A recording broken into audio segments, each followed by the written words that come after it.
How to take a screenshot on Samsung M32. First of all, the most common method is by using the physical buttons.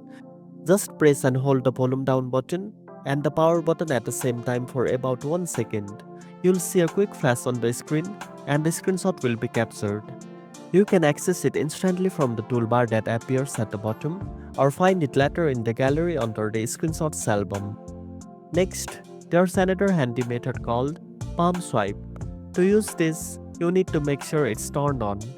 Go to Settings, then tap on Advanced Features and select Motions and Gesture. Here enable the palm swipe to capture option. Once it's on, simply swipe the side of your hand across the screen from left to right or right to left. If done correctly, the screen will flash and your screenshot will be saved. You can also access your screenshots from the Quick Settings panel.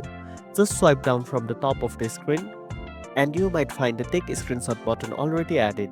If not, swipe left and tap on plus icon and choose Take a Screenshot. Tapping it captures your current screen without using any physical buttons. And that's it. Now you know how to take a screenshot on Samsung M32. If you found this video helpful, don't forget to like, share, and subscribe for more tech tips. Thanks for watching and I'll see you in the next one.